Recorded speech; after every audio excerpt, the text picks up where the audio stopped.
What's going on, everyone? Welcome to another edition of Unscripted live here on the Elite Sports and Entertainment Network. I'm going to be your host and producer this evening, Logan Landers, and joining me to talk about some NCAA Week 8 game predictions, game previews is, as always, Jay McLovin. What's going on, Jay?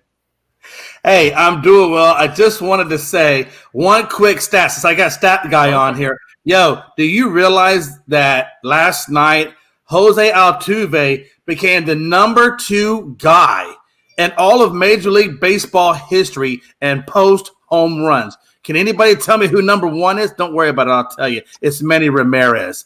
Now, what is special about Manny Ramirez is that he was part of the 04 Red Sox that came back when they were down 0-3 to win it 4-3. And what are the Astros trying to do right now? Oh, and by the way, one last stat, and then I'm out of here. I'm gonna pass it on to Dustin. But one last stat is: remember this: the Astros are 7-1 in Arlington. Wow, what a time to be alive! Can we get it tonight? Can we get it? As you can hear, Jay's in a great mood after the Astros win last night. And you just mentioned him, stat guy Dustin Reeves. Dustin, how you doing, my friend? Doing great, actually. Good. Glad to hear. Well, guys, let's go ahead and just get right into it. We got 5 games to preview. First one, we're starting off hot. Ohio State, Penn State. Jay, take it away. Who's winning this one? Yeah, absolutely. Penn State versus OSU. Like we were talking at pre-show, both of these teams, along with Michigan, are all in the top 10. So this is a big-time game. It's a big-time game because for Penn State, they have never beaten OSU and Michigan in the same season. And that's exactly what's going to be asked of them if they want to get into the top 4. Again, it's also a big game for Ohio State, right? Because Ohio State has to win this to stay in the top 4. Not only that, but then they got to play Michigan at the end. So, again, they too have to win both. And vice versa for me. So all 3 of these teams are interconnected, and all these teams could be destructive forces to keep each one of these teams out of that top 4 spot. So this is kind of like the first of the meetings that we get. So I think this is a huge game, mainly, I think, for Penn State, honestly, because I think – again, if Ohio State loses to Penn State, but then comes back and beats Michigan, if Michigan is 2, they can easily creep themselves back into the top 4. So I think this is really the biggest game for Penn State specifically. And again, I want to point out one thing too. Penn State's coach Franklin, this should be a breakout game for him.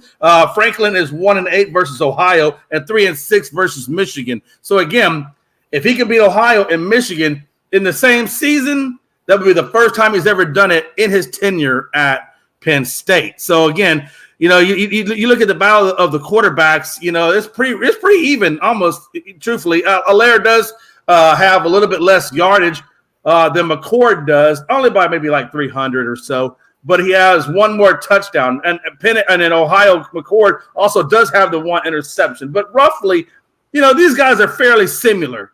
Honestly. And then you look at the running game, that's where I think a little bit more difference is. I think Henderson kind of takes it away, even though he has less yardage at 295 to 375 versus Allen over there at Penn State. He does average more yards per carry, and he has 2 more touchdowns. So I think offensively, it's going to lean a little bit over towards Ohio at 443 to Penn State's 426.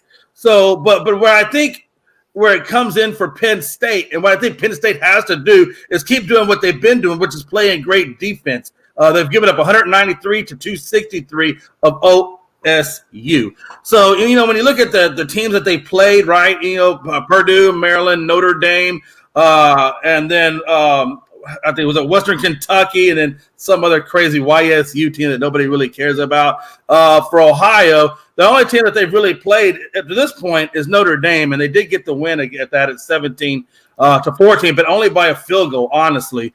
But then you look at Penn State, they really haven't played anybody either. Massachusetts, Northwestern, Iowa, Illinois, Delaware. Nobody cares about any of these damn teams. So, even though they've given up 193 yards, it really is against teams that really just don't matter. So I still think OSU is the favored team here. I'm going to pick OSU to win this and the battle of the 6-0s, battle of the Big Ten, Power Fives. So I got OSU winning. I think it's going to be a close game, though, Logan, because of Penn State's defense. I'm going to go 21-17 in favor of OSU. But I want you to know that even though I picked OSU to win, I really secretly want Penn State to win this. All right, fair enough. Dustin, who's taking home the win in this one? Kind of like Jay said, Penn State has not beaten both Ohio State and Michigan in the same season. But if there was ever a chance for them to do it, I think this is the year that they do it. I do think they have a better team than Ohio State. I think they have more depth. I think they have more talent than Ohio State does. Michigan, on the other hand, when they get to Michigan later in the year, I think Michigan is the most talented team at that point.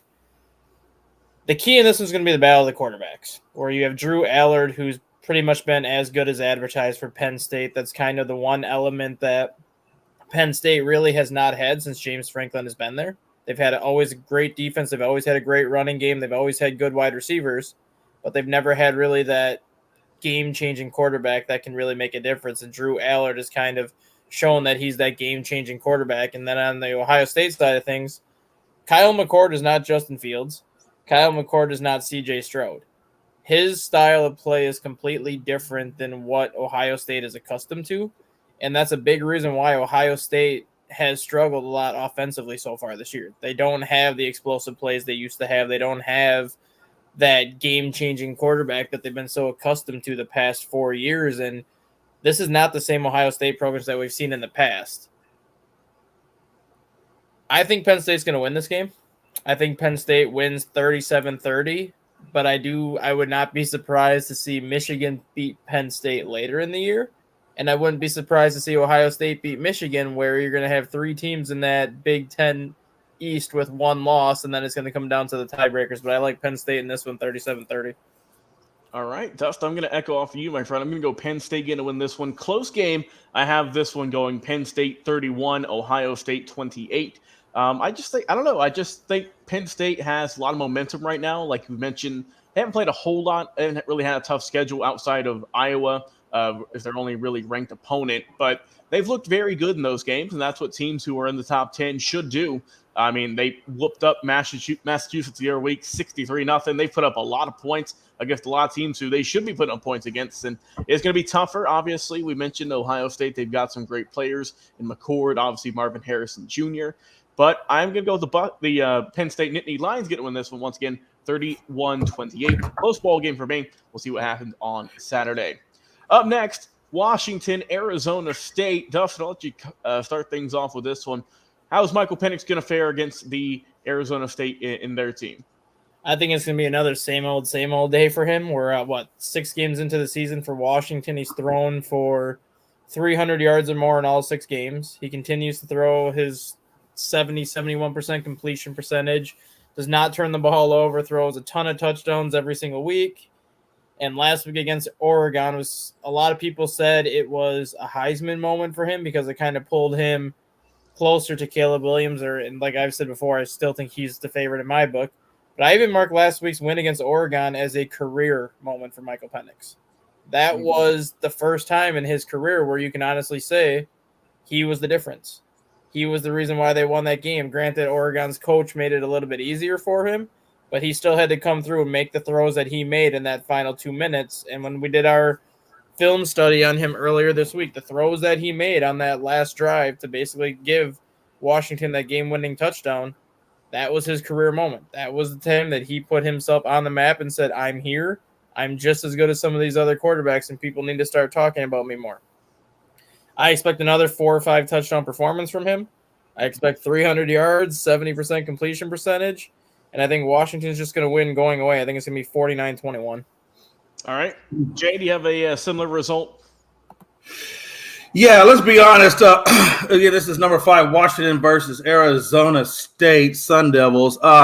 This is not really a game about who's going to win. Clearly, Washington is going to win this game. It's just a matter of how well and how much domination will Penix put on Arizona State and to build his Heisman resume. So this is all about this is a Heisman resume building kind of game, right? And the reason what I mean by that is USC beat Arizona 42-28 this season, and Caleb Williams went 20 of 31 for 322 and 3 touchdowns, and he ran 9 times for 10 yards, which is a lot of goal line carries, and got 2 touchdowns. And so it's 5 touchdowns total for Williams, and he didn't throw any interceptions in this game. So what I mean by that is, a lot of people are going to compare, and we are still comparing Penix to Williams, even though Williams is kind of fallen off the all-star or all-pro, whatever it is, thing. That it doesn't matter. He's still the number 2 ranked quarterback, and that still puts him in the hunt. So this is really just more about him versus Penix, and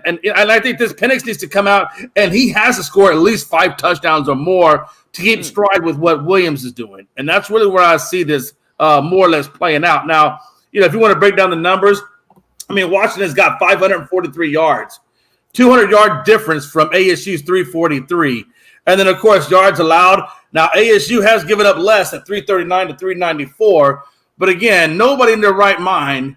And it would be a huge upset if Arizona State actually beat them. But that's not going to happen. Like I said, this is just more of a Heisman watch game than anything else. And I'm looking to see Penix rack up more yards and more touchdowns than Williams if he wants to continue to build that strong case.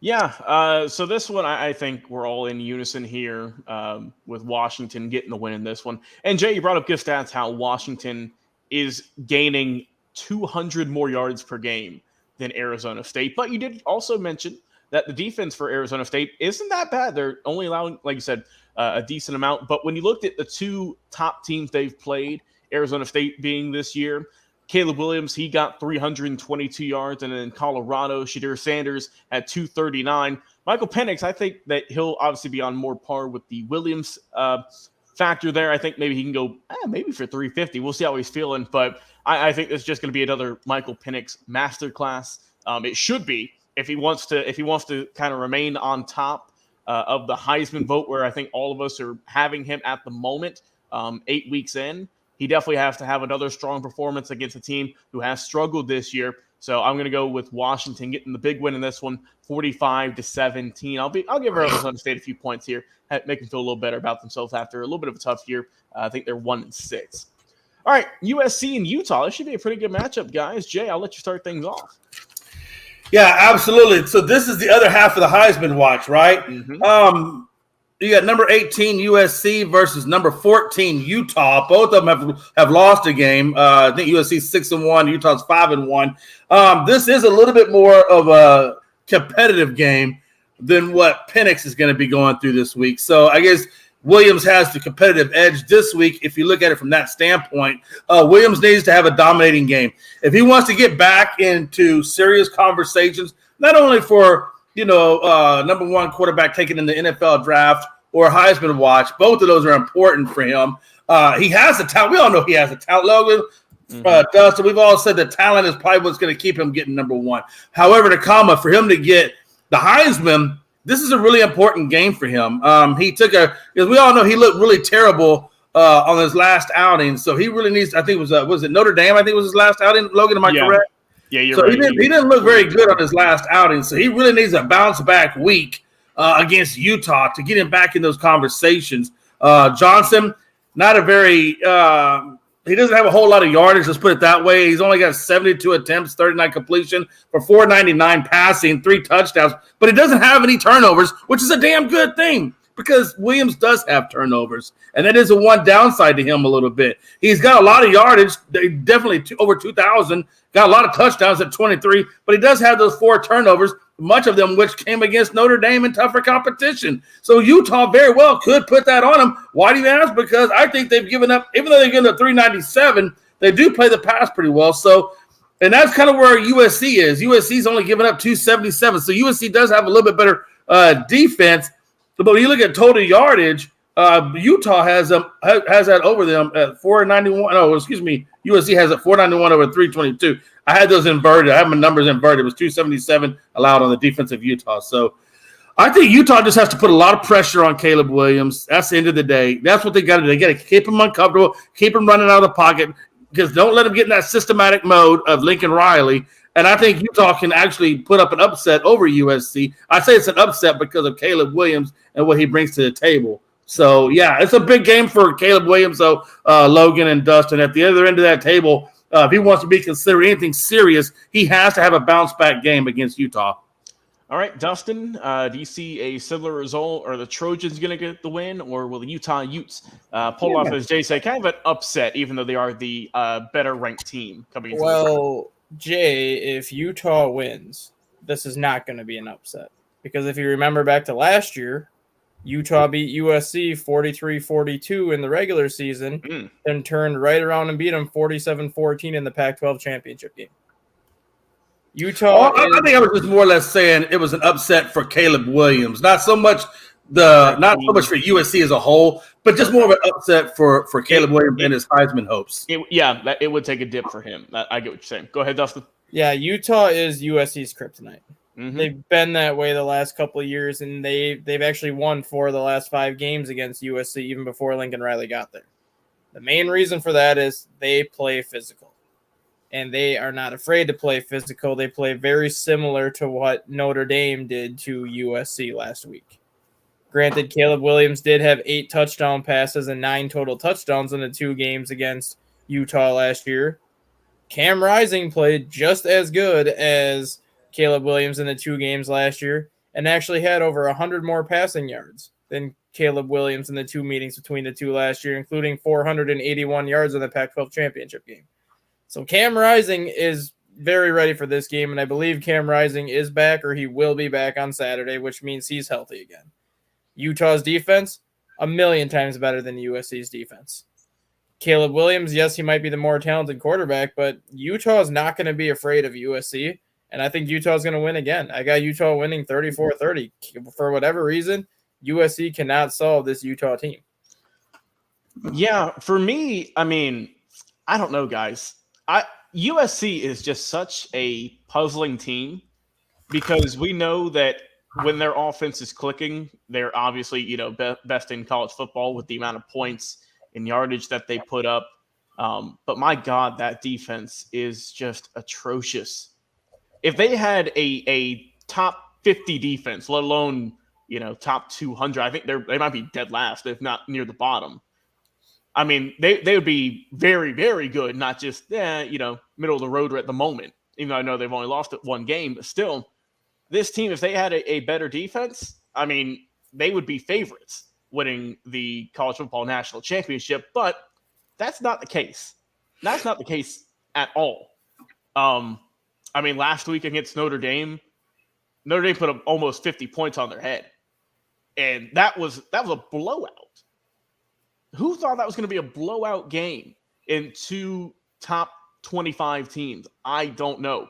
But when you look at their teams that they've played, how many points they've given up, I mean, my God, they're on a streak, guys, of giving up over 40 points in 3 consecutive ball games. Obviously, I just mentioned 48 to Notre Dame the week prior, 41 to Arizona, and then before that, Colorado had 41 as well. So that is a major issue and a big flaw with USC. I know that we all get enamored by Caleb Williams and how well he's done, aside from the game against against Notre Dame last week, where he looked human. But I am going to go with Utah getting win this one just because I can't trust that USC defense for the life of me. Unless they start to prove it, and they have not against a better team, I've got to go with Utah getting the win of this one. I'll go with the Utes getting this one. I'll keep the trend going. I'll go Utah 42, and I'll go USC. I'll go 35. So Utah getting the win this one. Lincoln Riley, do something with your defense, man. I can't trust you for the moment. All right, SEC Showdown. This one's got some big implications, fellas. More than likely, someone who loses this ball game, A, won't be in that college football national playoff. B, won't be competing for that SEC championship. And that is very odd to say with Alabama. So here we are, Alabama Crimson Tide taking on the Tennessee Volunteers. Jay McLovin, start things off. Who's taking this one? Yeah, again, this is another really good game. 17 Tennessee, like you said, 11 Alabama, 5-1 versus 6-1. And Battle of the Borders continues. It picks up where we left off last season when Tennessee snapped that 15-game losing streak and got the win over Alabama. I think they can do it again. I really do. I think Tennessee can beat Alabama again and take over that spot. Tennessee, again, Milton, he's got some pretty good yards at 1,264, 10 touch, 4 interceptions. Pretty similar to what Milroe is doing over at Alabama at 13.97, 11-4 picks. So again, this is one of those things where the Tennessee quarterback and the Alabama quarterback are fairly similar in their production. Running backs, I think it goes a little bit more towards that three-headed monster that Tennessee demonstrates over there, with Wright leading the way at 80 touches at 571 and a touch to McClellan's 95, 454 yardage at 3 touch. Now, the thing about this is what strikes to me is he gets him in yardage, but McClellan gets him in touchdowns, just a couple. But remember, like I said, this is a three-headed monster. Tennessee has a number 6 rushing attack in the nation. So because of that, I'm going to give the edge on running back to Tennessee and just a slight smidgen of an edge to the passing game of Milroe. But again, I'm not a big Milroe fan either, so I think he might even have struggles. When you want to break it down for yardage, 443 to 367 in favor of Tennessee. When you want to look at it, defense, it's 303, 292 in favor of Alabama, but just by a few yards. So I really think that's almost a wash.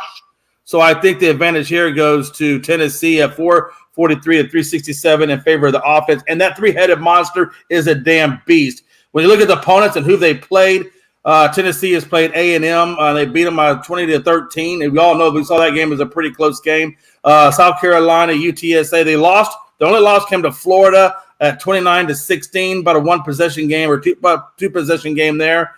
And then when you flip the tide, the only loss that Alabama has is to Texas. I love saying that. I love saying that every day of the week. But, and again, so then they go on to play Arkansas. They did beat A&M as well, Mississippi State, Ole Miss, and Southern Florida. So, I think Alabama has a little bit tougher schedule, but I think Alabama has to stop that three-headed monster led by Wright if they want to take this win. And again, Tennessee has to put pressure on Milroe and get him out of his rhythm. And I think Tennessee, like I said, they won the border matchup last season. I think they're going to win it again. I think it'll be a close game. I got it at 28-14, and I did not say a score for the last game for Utah, so I am going to pick. I do think, like Dustin said, I think it's going to be a kryptonite there, and I'm going to pick Utah, and I'm going to say they get it by a score. All right. Dustin, is it going to be Rocky Top or Roll Tide in this one? Well, Hendon Hooker is not in Tennessee. So you're not going to have those explosive plays that Tennessee had last year, which is ultimately how they beat Alabama last year. They beat them with the explosive plays last year. Melton has shown the ability to have those kind of plays, but not quite as frequent as Hendon Hooker. And the same thing with Jalen Milroe. Jalen Milroe has shown the ability to have some explosive plays, which he started to show a lot more consistently the past couple of weeks. But he's still not a guy that's going to give you those explosive plays on a consistent basis. This is one of your typical SEC matchups where, like Jay said, the loser's probably out of the SEC championship game at this point. But even whoever wins this game, I don't think either one of the winners is going to be able to make the college football final or the college football playoff at the end of the year, because I think the top 4 seeds are all going to be undefeated heading into when that committee has to vote on that anyway. So both of these teams are going to end up on the outside looking in at this point, and one might be a little further out than the other. I think Alabama does avenge last season's loss. I think Alabama wins by a field goal. I'm going to go 34-31. Yeah, this is kind of a tough one because both teams, they've looked good and they've also struggled. So it's a close matchup when you look at the stats. I know Jay mentioned a few, but I mean, they're pretty neck and neck with a lot of their players. In terms of team stats as well, it's not like there's a very big margin. So, I mean, this is really a toss-up here between two good teams in the SEC. But I don't know, man. I might have to rock with Tennessee and the orange in this one. So give me the Volunteers this one. I think it's going to be a good game, though. I think it's going to be a tight matchup. I'll go Tennessee 28, and I'll go Alabama 24. So I think Tennessee just get the slight edge in this one, but we'll see what will happen.